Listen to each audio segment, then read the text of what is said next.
Ya Mas Hensat, Ya. ini menurut Mas Hensat, apa sih analisisnya ketika keluar pernyataan dari Caimin pemilu dimundurkan ini? Ini kita cerita dulu ya. Ya. Yang berwenang menyelenggarakan pemilu adalah Komisi Pemilihan Umum, Yes. ya kan? KPU. KPU sudah menetapkan bahwa pemilu kita nanti 14 Februari 2024. Ya. 14 Februari ini berbarengan dengan ulang tahunnya TV One ya. Mantap. Nah, kan? Terus KPU sudah menetapkan, ini kemudian muncul lagi dari orang-orang yang berwenang. Kenapa saya katakan berwenang? Karena dia orang partai politik dan sistem kita sangat tergantung dengan partai politik kalau di perpolitikan gitu ya. Mengusulkan hal ini. Nah, pertanyaan saya pertama pada saat dengar dari Caimin, kemudian Erlangga Hartarto, kemudian yang terbaru adalah Zulkifli Hasan. Ini orang-orang ini mau mengkudeta KPU atau gimana? Jadi saya hari ini berkesimpulan minimal ada 3 alasan itu Caca. Kenapa kemudian para petinggi partai ini berseloroh seperti itu. Jadi yang pertama adalah bercanda yang nggak lucu gitu. Ini lagi ngetes aja, pengen stand up komedi kali. Tapi udah nggak lucu duluan ini. Kenapa saya katakan nggak lucu? Karena sudah ditetapkan oleh KPU. Ini bercandanya mau bercanda mau mengkudeta KPU gitu ya.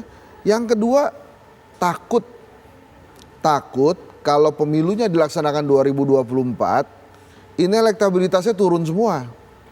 PKB, PAN terutama kan itu di bawah, PKB juga di tengah, Golkar juga peringkatnya antara 3 dan 2. Mungkin takut nih kalau kemudian 2024 diselenggarakan, karena PDIP nggak takut ya, pede aja gitu ya.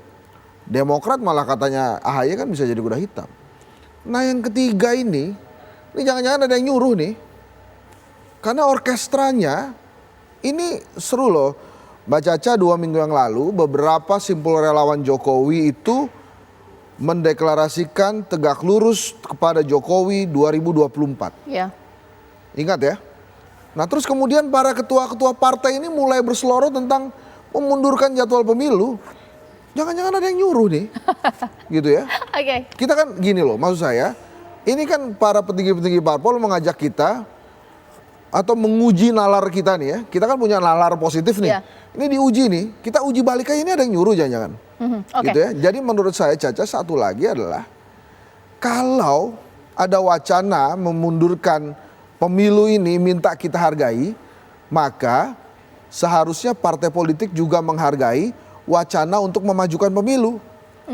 Jadi kalau mau dihargai dimundurin ya ada wacana dimajuin juga nggak apa-apa gitu. Tapi 3 hal itu harus dijawab nih. Apakah mereka sedang bercanda yang nggak lucu gitu ya, menguji intelektual dan nalar publik gitu ya. Yang kedua ketakutan bahwa elektabilitas yang akan turun. Nomor 3 boleh dong kita nuduh nih jangan-jangan ada yang nyuruh nih. Karena orkestranya begitu gitu. Ya, 3 jawaban dari Bang Henry Satrio ini untuk 3 narasumber saya nih pemirsa nih. Masing-masing dapat 1.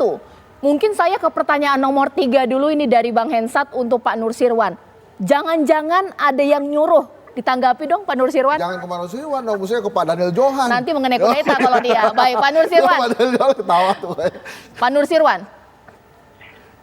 Ya kalau betul Pak Hensat sebenarnya jangan menanyakan kepada saya. Karena saya tadi sudah tegas menyampaikan kami ya. Bukan saya. Karena Sekjen juga sudah mengatakan itu tidak ada ruang. Itu juga kita menjaga konstitusi dan sebagainya. Maka kalau tadi dikatakan oleh Bu Hensat mengatakan ini apa tadi sebutannya main-main, coba-coba dan sebagainya, tidak boleh. Bercanda yang nggak lucu, tidak boleh konstitusi itu dibikin pencandaan. Ini apalagi kalau mohon maaf, sekali lagi saya katakan mohon maaf 2-3 kali. Apalagi kalau yang menyampaikan itu pimpinan partai. Kita tidak boleh bersikap yang bermain-main dengan konstitusi. Karena itu juga bagian daripada pendidikan politik rakyat. Dan itu tadi saya katakan di awal. Bahwa partai yang diukur apakah itu partai itu berideologi atau tidak. Atau katakanlah hanya sekedar untuk mencari kekuasaan. Ini ukurannya pada saat seperti saat ini. Untuk mensikapi hal-hal yang mendasar. Berkaitan dengan pemilu dan sebagainya.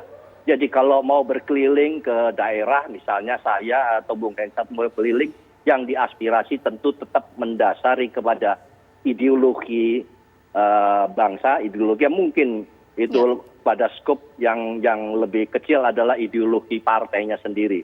Maka kalau itu disikapi, tentu tadi sudah tegas kami katakan bahwa tentu kita semua akan memperkuat, memperkokoh dan menjaga konstitusi. Baik. Dan sekali lagi saya mengulang, jangan lupa bahwa kita tentu mengacu kepada statement resmi. Jangan menduga-duga atau katakan tadi kalimatnya Bung Hensat menyebut ada yang menyuruh. Kalau menyuruh itu berkaitan dengan konstitusi, tentu bacaan kita adalah ada keputusan atau statement yang resmi dikeluarkan. Kita tidak bisa mengacu kepada kami dengar-dengar katanya ini memang didorong begitu, atau saya mendengar itu tidak bisa. Ini negara, ini bangsa, tidak dengan mengacu dengan hal yang demikian. Baik. Itu sikap yang bisa saya sampaikan. Baik, Bang Daniel Johan, ini pertanyaan buat Bang Daniel Johan. Adakah yang menyuruh sampai kemudian PKB mengkudeta KPU atau ganti undang-undang begitu, bagaimana? Ya, seperti yang sudah saya jelaskan, nomor satu yang pertama pasti ini bukan bercandaan. Karena ini memang persoalan serius mengenai konstitusi. Tetapi bagi kami usulan ini enggak serta-merta dan sangat jauh dari persoalan kita tidak komitmen terhadap konstitusi. Artinya kalaupun ini menjadi wacana, suara-suara para ahli tata negara, para ahli peletak konstitusi tentu akan menjadi bagian utuh dari yang kita dengarkan. Sehingga ini kita harap bisa menjadi wacana yang semakin mematangkan proses Indonesia bernegara, ya. Misalkan memang ada kondisi force majeure, sehingga jangan dianggap sesuatu yang melanggar konstitusi. Jadi jangan pertanyakan PKB menjadi bagian utuh yang kuat, yang terdepan peletak konstitusi sejak reformasi, ya, dan itu menjadi komitmen yang tidak berubah sampai detik ini. Nah, yang kedua, kalau ditanya siapa yang menyuruh, tentu tidak ada. Kalaupun dianggap ada, ya seperti yang saya jelaskan, itu adalah suara rakyat.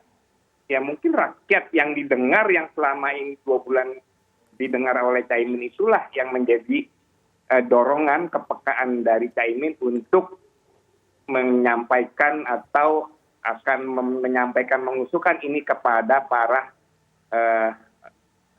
pimpinan parpol, kepada para ahli, bahkan termasuk akan disampaikan kepada Pak Presiden. Oke, jadi seperti itu, Mbak. Ya, ke Mas Herzaki, kalau tadi logikanya Bang Hensat, kalau takut pemilu 2024 diundur karena takut elektabilitas turun. Karena Demokrat tidak setuju dimundurkan, berarti nggak takut elektabilitas turun, apa lebih takut perpanjangan masa presiden nih, bagaimana? Kalau dari Demokrat jelas, kami sejak awal, sejak kader terbaik kami, Bapak SBY terpilih sebagai presiden dan menjaga, memimpin dan berdiri selama 2 periode. Komitmen Partai Demokrat itu kepada konstitusi, kepada amanah reformasi, dan kepada demokrasi Indonesia sangat-sangat jelas. Konstitusi itu adalah satu hal yang mesti dijaga dan kita patuhi, bukan bermain-main. Kami sepakat dengan Pak Nusirwan dan PDIP senior kami itu, ya, kemudian bahwa kita punya komitmen berdemokrasi yang diatur terkait dengan reformasi. Ada koreksi total yang dilakukan pada tahun 98 ini bisa dipertegas. Kita ingin ada pembatasan waktu itu. Terhadap rakyat Indonesia maksimal 2 kali. Ya, di situ sudah sangat tegas dan jelas. Gitu. Kami punya komitmen yang tinggi terhadap itu. Dan yang ketiga, tolong banget lah. Ini kalau misalnya pertarungan 2024, ya janganlah kemudian dijadikan sebagai suatu alasan 3 tahun, 2 tahun, atau bahkan menambah 1 periode. Ini namanya mengkhianati demokrasi, konstitusi, dan juga amanah reformasi serta rakyat. Gitu. Ini pula kalau saya lihat ini usulan ini, mohon maaf ya, usulan ini 2 hal yang kami cermati. Pertama, kerjaannya hanya membuat gaduh saja, karena energi kita kemudian habis untuk berdebat atau berbicara untuk hal yang tidak perlu. Padahal seharusnya waktu yang kita pakai bisa lebih banyak kita gunakan untuk berdiskusi bagaimana pemulihan ekonomi yang sudah baik saat ini. Kan kita lihat data dari BPS, sudah ada peningkatan, ya kan? Peningkatan di tahun 2021 kemarin. Ya, saya cermati itu bahwa ada peningkatan 3,39% ini pertumbuhannya. Dan diprediksi bahwa di 2021 akan jadi 4,7 sampai 5,5%. Berarti apa yang dilakukan Bapak Presiden Joko Widodo ini sudah serius gitu dan timnya dalam upaya memulihkan ekonomi. dan kita harus optimis gitu bahwa akan ada perbaikan selanjutnya. Tetapi kalau misalnya upaya Pak Jokowi ternyata tidak didukung oleh, mohon maaf ya, para pendukungnya nih, beberapa pendukungnya, tidak semua ya yang sedang getol memulihkan ekonomi, tapi ada malah membuat gaduh dan ricuh sehingga ini malah bisa menghambat pemulihan ekonomi. Ada apa ini gitu ya? Prestasi pemerintah sedang baik, kami juga dulu pemerintahan mengapresiasi itu dan kami juga berupaya keras agar ekonomi bisa segera pulih. Karena kasihan rakyat, udah 2 tahun kita terlibat dalam pandemi ini gitu. Kita pengen agar rakyat segera membaik juga kondisinya gitu. Baik. Nah, dan lagi-lagi ini menganggap remeh kalau kami lihat gitu. Ya, atas kemampuan Bapak Presiden Joko Widodo dan tim ekonominya gitu. Kalau seakan-akan ada pemilu 2024, langsung ekonomi akan langsung jadi freeze atau jadi rusak. Padahal kami lihat, ini sudah membaik, ini data BPS loh gitu. Ini sehingga menjadi pertanyaan besar, ini jadi apa nih sebenarnya nih alasannya? Baik. Ekonomi tidak, pandemi tidak, konstitusi jelas-jelas melanggar, demokrasi jelas-jelas ini menentang, dan mengkhianati amanah reformasi. Jadi yang mengusulkan ini maunya apa nih sebenarnya ini? Ini mungkin kita perlu telusuri kembali sebenarnya. Oke. Itu kalau dari kami kita. Baik. Baik. Nanti sesaat lagi saya akan kembali bertanya kepada bapak-bapak karena secara sederhana saya pahamnya seperti ini Mas Henry, bahwa dalam politik itu nggak mungkinlah sesuatu keluar tanpa ada maksud. Apakah ini menjadi start awal akan ada revisi undang-undang untuk meluluskan pemilu diundur? Saya nggak tahu, sesaat lagi dijawab, sesaat lagi.